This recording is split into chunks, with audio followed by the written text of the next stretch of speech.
Bismillahirrahmanirrahim.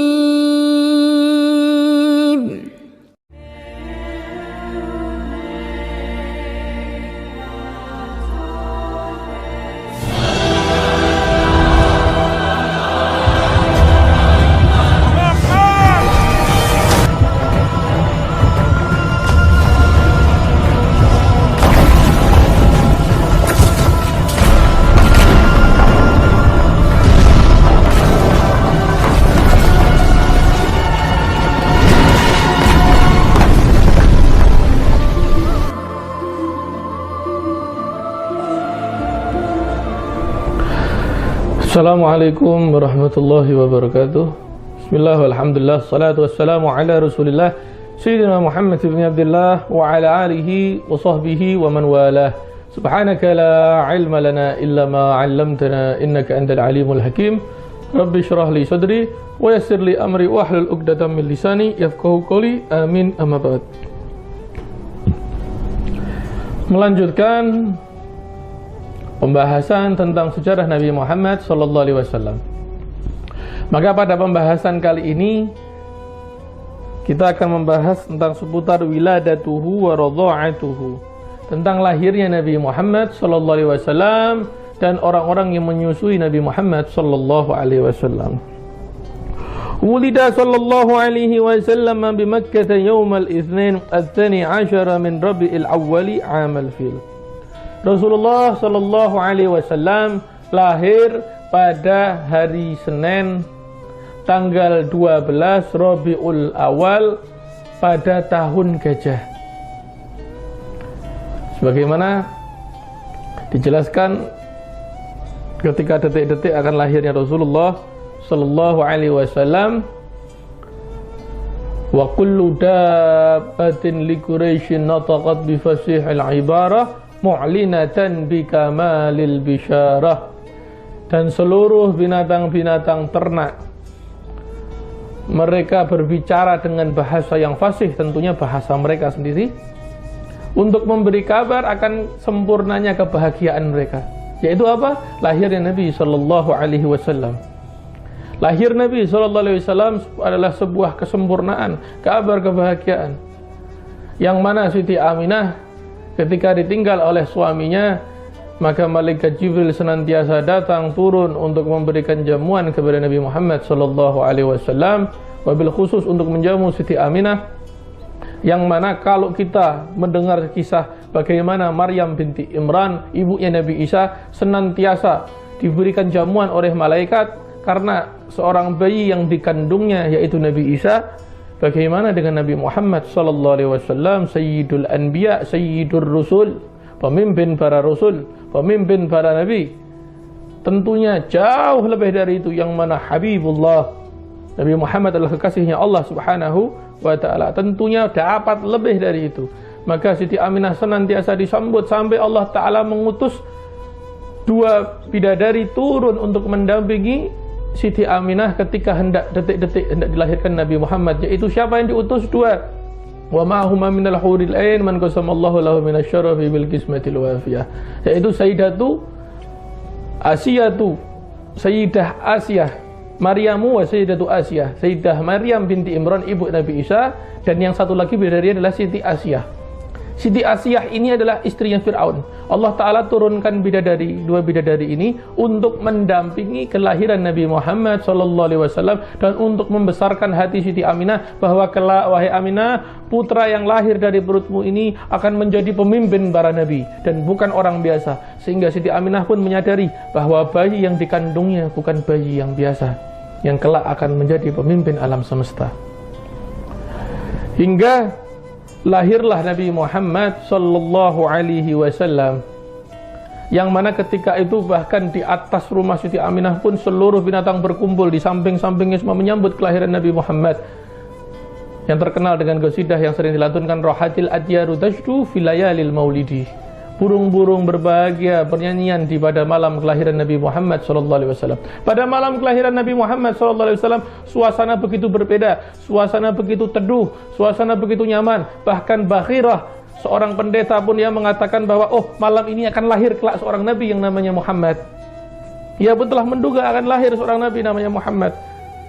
Dan nuansa begitu berbeda. Bahkan Abdul Muthalib ketika memutuskan hendak akan memberi seorang anak yang namanya Muhammad ini tanpa melihat riwayat manapun, ketika ditanya, wahai Abdul Muthalib, nama apa yang akan kau berikan kepada cucumu kelak putra Abdullah? Dijawab, saya akan memberi nama Muhammad. Maka ditanya orang-orang, wahai Abdul Muthalib, bukankah kakek-kakekmu tidak ada yang namanya Muhammad?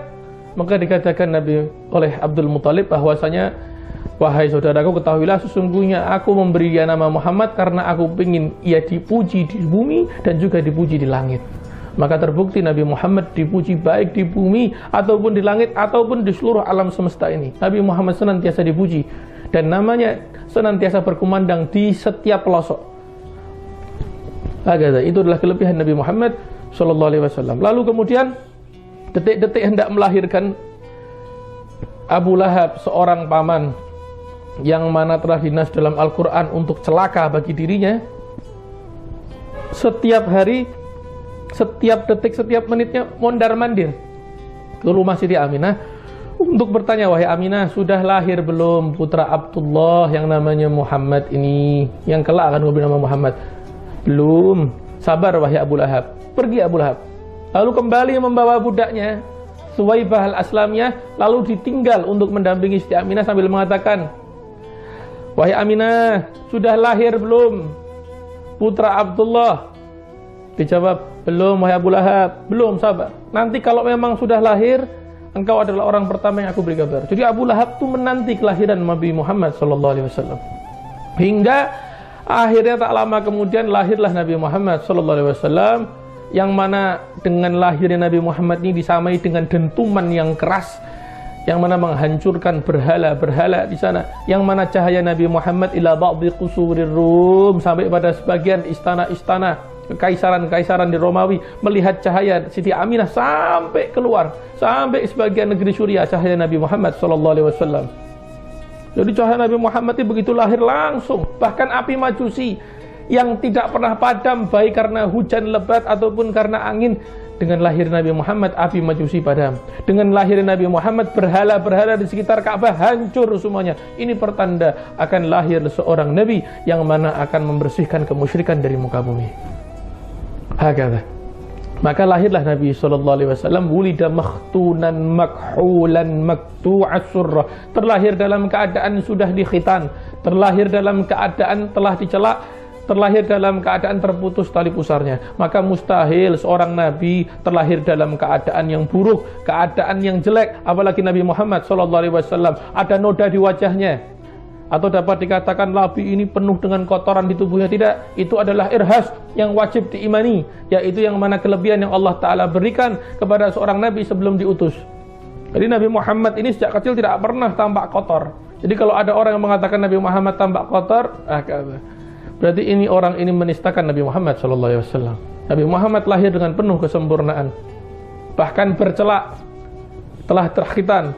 Setelah Nabi SAW, maka Siti Aminah mengatakan, wahai Thuwaibah, kabarkan pada majikanmu nih, majikanmu Abu Lahab ini telah menanti kelahiran keponakannya Abdullah. Lalu rali Thuwaibah memberi kabar kepada Abu Lahab. Seketika pula Abu Lahab langsung sampai di rumah Aminah. Maka ketika itu melihat Rasulullah SAW dalam pelukan Siti Aminah sambil mengatakan, wahai Thuwaibah, hari ini karena aku berbahagia akan lahirnya keponakanku Muhammad, maka engkau aku merdekakan. Nah, peristiwa Abu Lahab berbahagia akan lahirnya Nabi Muhammad SAW di hari Senin tersebut, itulah yang menyebabkannya Abu Lahab, yang mana dinas dalam Al-Quran, celaka engkau wahai Abu Lahab, setiap hari Senin mendapatkan keringanan dari siksaannya tersebut. Muncul minuman dari surga dari celah-celah jarinya Abu Lahab untuk dihisap dan diminum Abu Lahab. Hanya gara-gara apa? Bahagia akan kelahiran Nabi Muhammad SAW. Allah Ta'ala tidak pernah diam. Bagaimana dengan kita yang senantiasa menanti, mengharapkan bertemu beliau dan mengharapkan dikumpulkan dan cinta seutuhnya kepada beliau SAW. Tentunya lebih lagi mendapatkannya. Semoga Allah Ta'ala menggolongkan kita mendapatkan kedudukan yang tinggi di sisi Nabi Muhammad SAW. Bahagada. Jadi seperti itulah. Nah, maka oleh karena itu pula Al-Habib Abdullah bin Alwi Al-Haddad memberi nasihat, hendaknya engkau ketika membaca surat Al-Lahab ini suaranya disirkan atau dipelankan suaranya, atau hindari ketika membaca surat Al-Lahab dalam keadaan jahar, dikarenakan dikhawatirkan melukai hati Nabi, karena Abu Lahab pernah bahagia akan kelahiran Nabi Muhammad sallallahu alaihi wasallam. Jadi hanya ikhtiram dengan keluarga Nabi, berusaha memuliakan dan menjaga keluarga Nabi, bukan tidak membaca, tetap dibaca, akan tetapi disirkan, dipelankan, hanya untuk menjaga kemuliaan keluarga Nabi Muhammad sallallahu alaihi wasallam. Fahakata. Wa sumi'a amu wiladatihi amal fil. Dan kenapa tahun kelahiran Nabi Muhammad diberi nama tahun gajah? Li'anna malikal habasyah arsala ama wiladatihi jaishan ila Makkah. Karena pemimpin Habasyah, yaitu Raja Abraha, mengirim sekelompok pasukan menuju Mekah. Kenapa? Lihadmil Ka'bah, untuk menghancurkan Ka'bah. Maka motif dibalik penyerangan Raja Abraha ini ketika itu, yaitu adalah motif ekonomi, yang mana Raja Abraha merasa iri, merasa cemburu terhadap orang-orang Quraisy. Kenapa? Perekonomian orang-orang Quraisy ini sangat baik. Maka mengutus salah seorang untuk mempelajari kenapa perekonomian orang Quraisy sangat baik. Ternyata didapati perekonomian orang Quraisy sangat baik karena orang Quraisy berjualan di sekitar Ka'bah, yang mana Ka'bah memang sejak dahulu kala sudah dipergunakan orang-orang untuk tawaf. Namun pada masa jahiliyah, orang-orang tawaf dengan cara berbeda. Ada yang tawaf dengan telanjang, ada yang tawaf dengan berbagai macam cara tanpa menutup auratnya. Yang jelas, tawaf yang tidak disyariatkan. Namun orang-orang senantiasa berkunjung ke sana. Dari sana setiap berkunjung ke Ka'bah, mereka mampir ke warung, entah untuk membeli makanan atau cenderamata. Dan kebetulan Ka'bah diurus oleh orang-orang Quraisy, yang mana di sekitar Ka'bah mereka berjualan. Sehingga akhirnya menimbulkan perekonomian orang-orang Quraisy ini semakin baik dan semakin menguat. Maka Raja Abraha pun menghendaki supaya ia mendapatkan perekonomian yang baik dan kuat. Raja Habasyah, Raja Abraha ini sangat kuat perekonomiannya, sangat bagus sebenarnya. Cuma ia senantiasa merasa kurang, sehingga akhirnya ia berpikir bagaimana caranya supaya saya dapat menyaingi orang-orang Quraisy. Maka setelah dipikir berkali-kali, diputuskan mereka mendirikan Ka'bah di Yaman. Maka mendirikan Ka'bah di Yaman, Raja Abraha ini mendirikan Ka'bah. Setelah mendirikan Ka'bah, berharap orang-orang berziarah ke Ka'bahnya tersebut, melakukan tawaf, lalu ia hendak membuka sektor perekonomian di sana, entah itu pasar kecil atau membuka kios-kios dan lain sebagainya untuk membangkitkan perekonomiannya. Namun ternyata setelah Ka'bahnya dibangun, tidak ada satupun orang yang tawaf di Ka'bahnya Raja Abraha ini, sehingga Raja Abraha pun merasa kesal. Kalau kita usut, ya sudah jelas tidak mungkin ada orang yang ke sana, karena tidak ada nilai sejarahnya sama sekali. Berbeda dengan Ka'bah di kota Mekah, yang mana dibangun oleh Nabi Ibrahim, yang memiliki nilai sejarah dan nilai spiritual yang luar biasa. Sedangkan Ka'bah yang dibangun Raja Abraha ini ibarat di zaman sekarang ini seperti buat Ka'bah manasik haji. Maka mustahil ada orang yang datang untuk bertawaf di tempat tersebut. Sehingga akhirnya ia berpikir bagaimana caranya supaya orang-orang mau tawaf ke sini. Lalu ia menyadari, oh, seandainya Ka'bahnya orang-orang Makkah, Ka'bahnya orang-orang Quraisy saya hancurkan, tentu orang-orang akan berlari ke Ka'bah saya. Maka dari situlah ia bersiap-siap untuk menghancurkan Ka'bah di kota Makkah dengan menyiapkan pasukan bergajah untuk menghancurkannya. Bagaimana?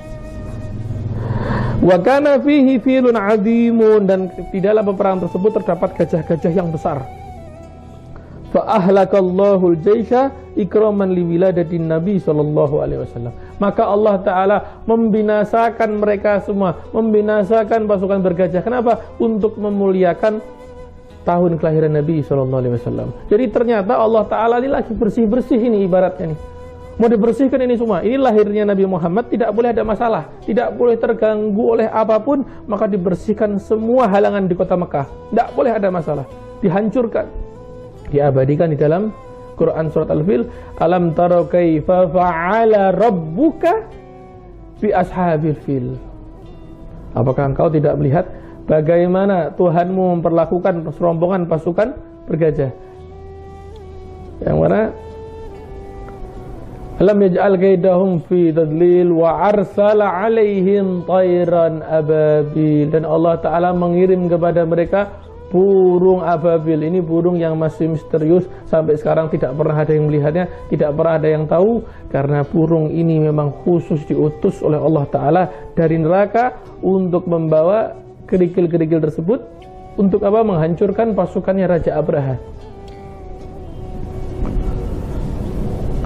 Tarmihim bihijaratim min sijil. Dan Allah Ta'ala memerintahkan burung tersebut untuk melempari mereka. Siapa mereka nih?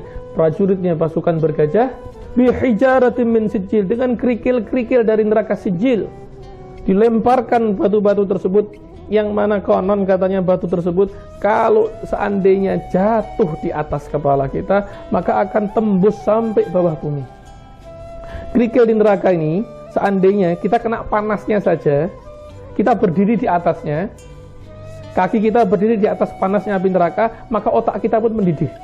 Ini bagaimana kondisi apabila kerikil tersebut dilemparkan? Padahal kalau kita dibakar, dipanggang di api neraka, kena panasnya saja kaki kita, otak kita bisa mendidih.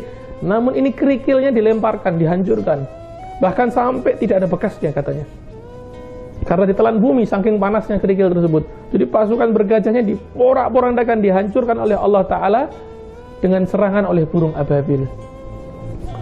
Bahagia.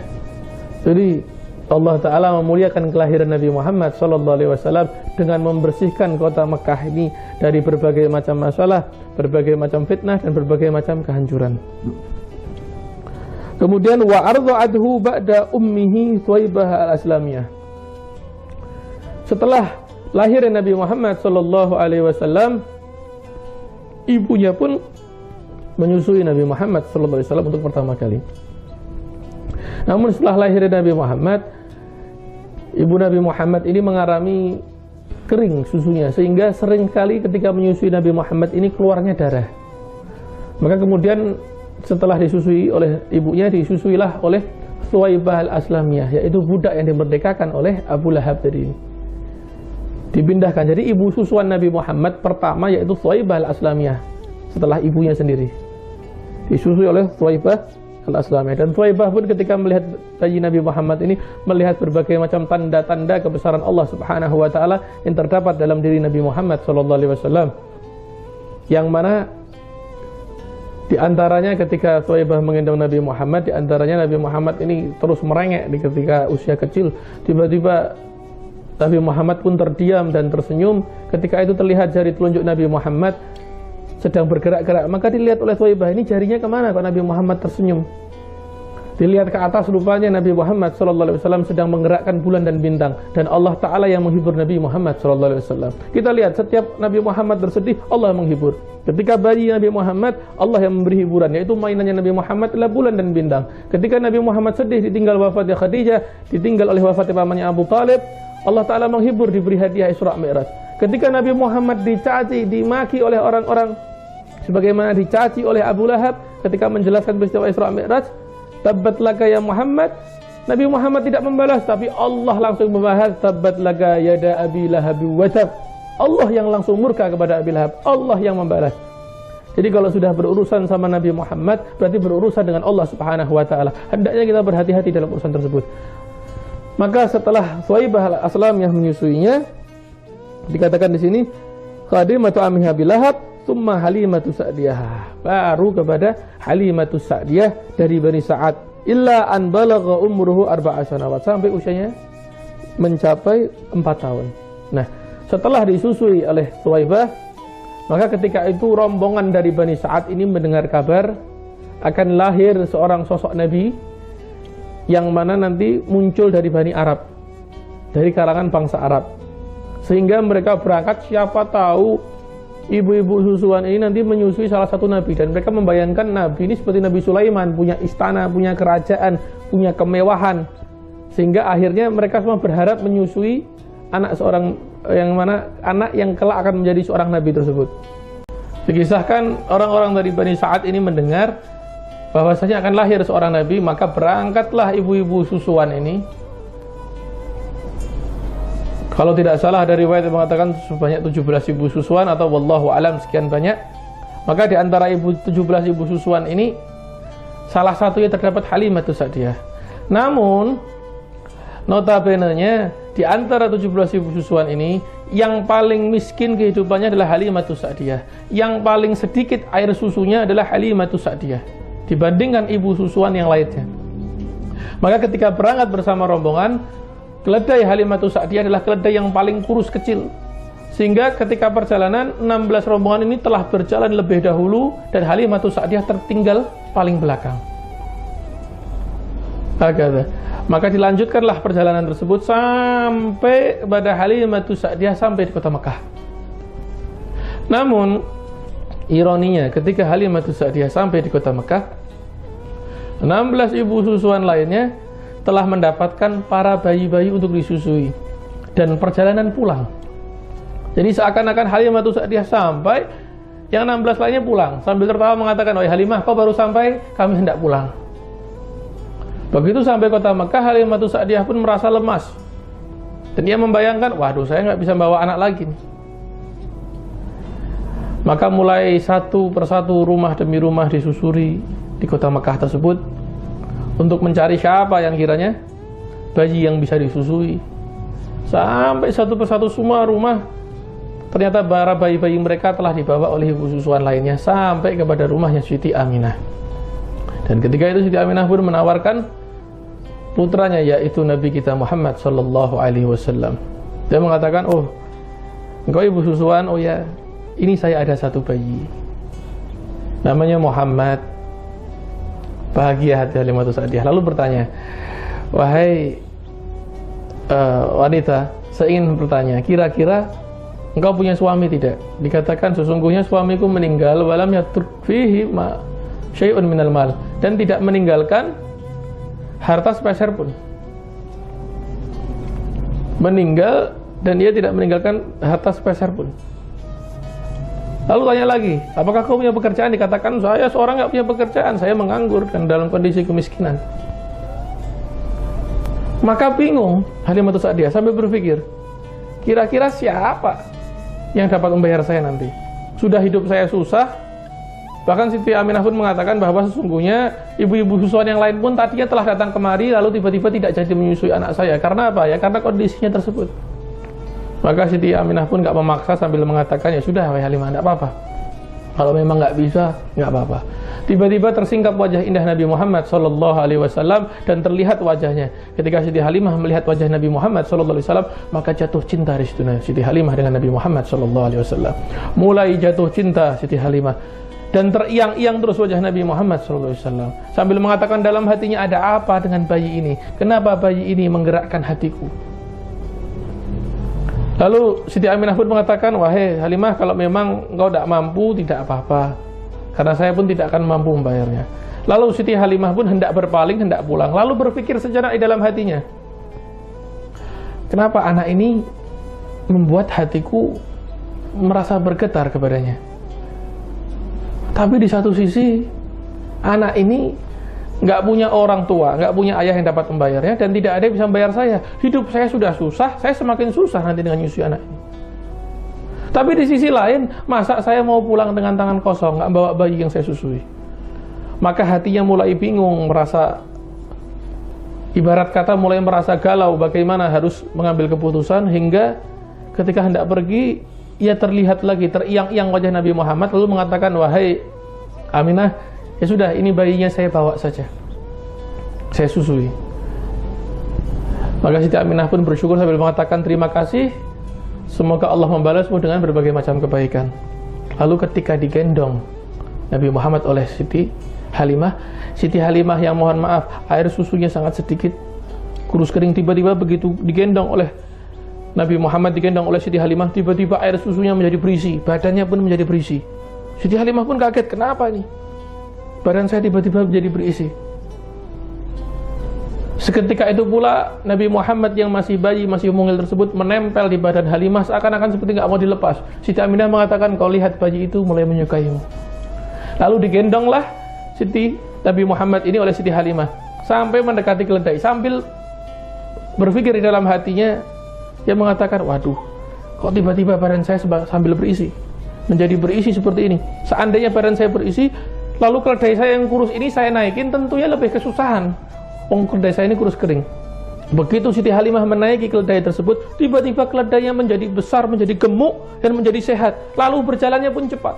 Hingga 16 rombongan yang berangkat lebih dahulu, tiba-tiba dikejar atau didahului oleh keledainya Halimah. Maka ketika didahului ini, rombongan Bani Sa'ad yang berangkat lebih dahulu bertanya, itu keledainya siapa? Sungguh cepat sekali yang mendahului kita. Maka salah seorang berkata, sepertinya itu keledainya Halimah. Maka pemimpin rombongan mengatakan, tidak mungkin itu keledainya Halimah, karena keledainya Halimah kurus kering dan lamban. Sampai kepada rumah Siti Halimah, yang mana keluarga Siti Halimah ini perekonomiannya sangat lemah, yang memiliki binatang ternak, kambing-kambing yang diternaknya pun tidak dapat mengeluarkan susunya. Kemudian bagaimana tumbuhan-tumbuhan yang ditanam, pepohonan-pepohonan yang ditanam oleh Siti Halimah di dalam rumahnya ini tidak dapat berbuah dengan baik. Sehingga akhirnya begitu Siti Halimah sampai di depan rumahnya, yang mana suaminya sedang memeras susu kambing yang nggak keluar-keluar, yang diperas dengan penuh kesusahan. Tiba-tiba susu kambing tersebut menjadi keluar deras, kambingnya menjadi gemuk, menjadi sehat, lalu menjadi tumpah berember-ember. Menjadi banyak susunya tiba-tiba. Kaget suaminya, apa yang terjadi ini? Lalu suaminya hendak keluar dari tempat ternaknya tersebut, terlihat tumbuh-tumbuhan yang tadinya gersang, tanahnya yang gersang, tiba-tiba pohon-pohon di sekitarnya menjadi tumbuh semua, hijauan begitu banyak. Bahkan pohon-pohon di kebunnya pun menjadi tumbuh subur semua.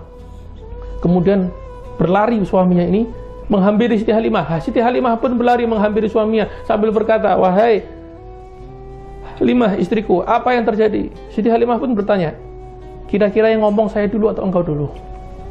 Kata suaminya, ya sudah engkau dulu saja yang bicara.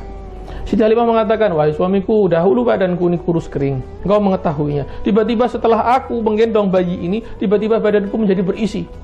Dan kau lihat keledai yang aku tunggangi, yang keledai ini, yang mana keledai ini kurus, keledai ini pelan, gak bisa berlari. Tiba-tiba setelah aku membawa bayi ini, aku naik, tiba-tiba keledainya menjadi gemuk, menjadi kuat, dan menjadi sehat. Maka dilihat oleh suami Halimah, benar tubuh Halimah menjadi berisi, lalu keledainya pun menjadi sehat, menjadi kuat, menjadi besar gitu.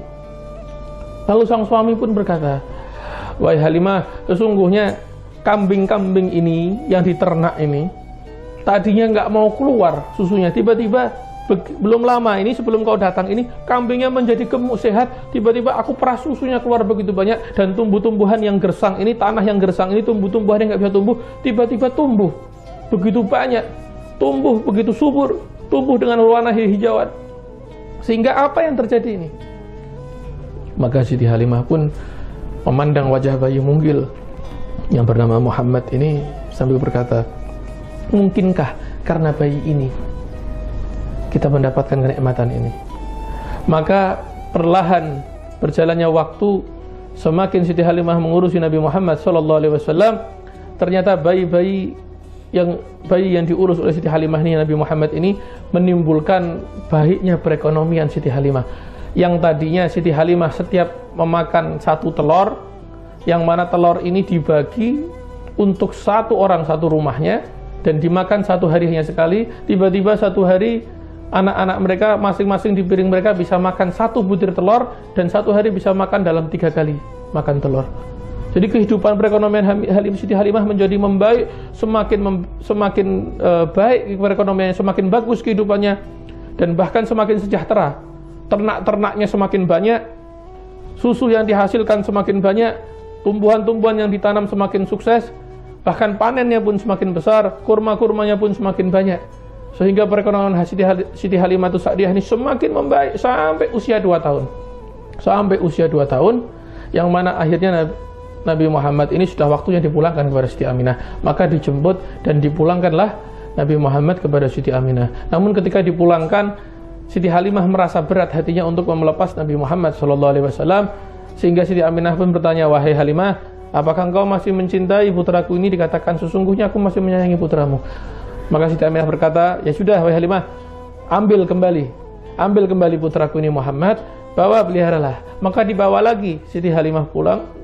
Rasulullah ini dengan semangat, dengan bahagia mengatakan kepada suaminya, wahai suamiku, ini Muhammad aku bawa lagi selama 2 tahun.